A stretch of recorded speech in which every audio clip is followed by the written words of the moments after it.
Evan Bates and Madison Chock are about to go into their Super Bowl. In Milan, Italy, 4,000 meters away, the most decorated ice dance team in U.S. history is getting ready for the most stressful 4 minutes of their lives.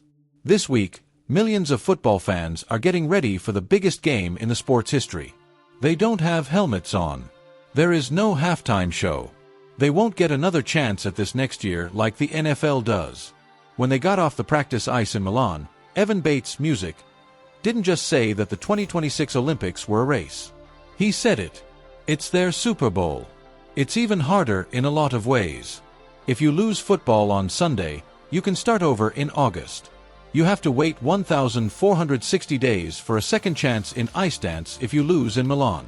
That second chance might never come. For Madison and Evan, that timer has been going since they came in 4th place in Beijing, which was very sad. However, something new has changed in 2026. In the rink, they don't just skate for the judges anymore. They are skating for people all over the world who have been binge-watching their lives on Netflix for the past few days. When Glitter and Gold's first music video for ice dancing came out, the world got to see the hard work, sweat, and honest truth of their 15-year relationship. They are the stars of a worldwide trend in streaming. They are the ones who break records. They now have 4 minutes to show that, after 5 Olympics and 12 wins, they deserve to be called the Super Bowl of ice. To understand what Chock and Bates are like in 2026, you need to know what it costs to be there. Evan Bates made history this week before he even put on his skates. He is now 36 years old and has competed in 5 Olympics, making him the first American figure skater in any sport to do so. There have been 16 years of top-level competitions for him. Evan's first performances were in Vancouver in 2010, but some of the skaters he is up against this week were still in grade school. But being old in sports can be a bad thing. Evan said it so well this week in a press meeting. When you're young, you don't fear failing, he said. You should just do it. But as you get older, it takes courage to keep going after it. Think about that word. We usually think of a 90 miles per hour downhill run or a quad god hitting a quadruple axel when we think of bravery. But when it comes to Chock and Bates, being brave means being ready to risk your image after you've already won almost everything. People in the music business are ready to risk 15 years of work because they know that one lost edge or a small loss of harmony can ruin a decade of success. They are not the same young, hungry team that was trying to make a name for itself. They're the metal. People who have been in the sport for a long time and know what it's like to finish in 4th place and the physical toll that comes with it.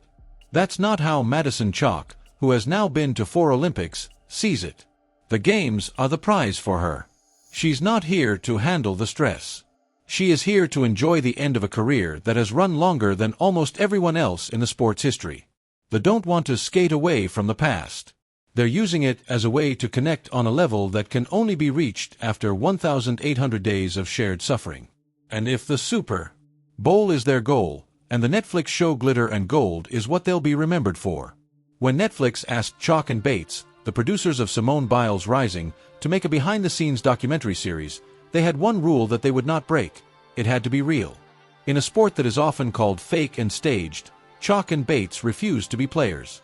As promised, they wouldn't act like they were competing for the cameras. With the Canadian team of Piper Gills and Paul Poirier, they wouldn't make up drama. To get more people to click. They wanted the whole world to see how things really were. They are married and also work together in business and are both very good sports. The video that came out on February 1st has changed how we see them. We saw them in their room. Music. We saw them at the rink eating a lunch together. We've all been there. Tiredness makes the shine go away and only the grit stays. But why do it? Why would you let a camera crew into your life when you're having the busiest year of your career? They did this because they knew 2026 would probably be their last year of competition. They wanted to write down the heart of the sport before they left. Their goal was to show that Evan's talk about dignity in music is more than just a PR line. That's how they live.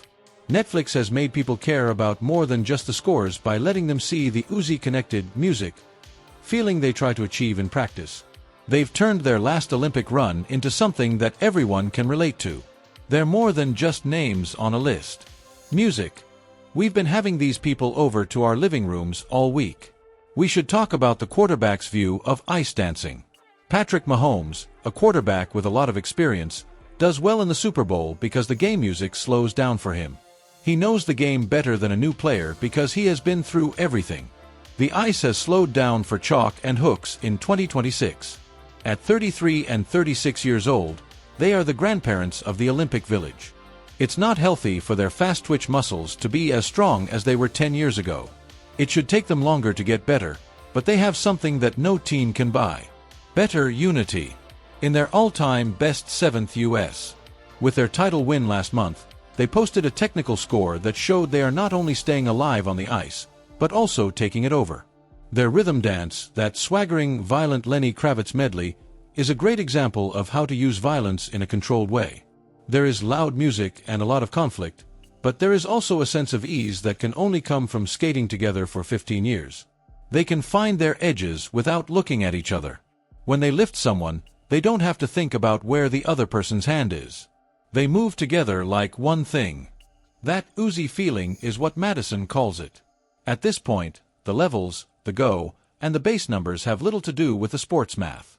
Instead, the feeling takes over. This gives them an edge in battle. Chock and Bates are on the ice while their competitors are fighting it to try to make it move faster. The hardest parts are easy for them because their muscles have been trained for 15 years to move through them naturally, like breathing. It's like a Naluk pass in the end zone but for skating. Find out why they came back. Again, you need to take a look at how things are in Milan this week. The Olympics feel like they should for the first time since 2018. Evan and Madison have talked a lot about how the Beijing bubble of 2022 music is different from the electric joy of 2026. In Beijing, the games were like a medical survival course for music. There were masks everywhere, no families, and a quiet, scared environment. The magic music is back in Milan.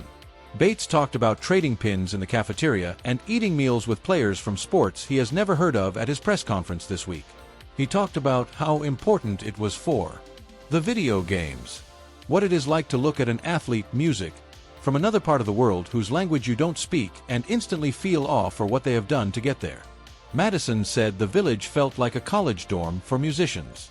It was a place where the 30 or so warriors could feel like kids again, she said. This is important because the music drives the show. The pressure of the Super Bowl is easier to handle when an athlete is thankful to be there. It changes the fear of failing back into the thrill of the chase through music. As well as swapping pins with Amber Glenn, they're having fun with Ilya Molin. They are the ones who hold up the USA team, which is currently the favorite to win the gold medal in the team event. It doesn't bother Chock and Bates that the village buzz is going on.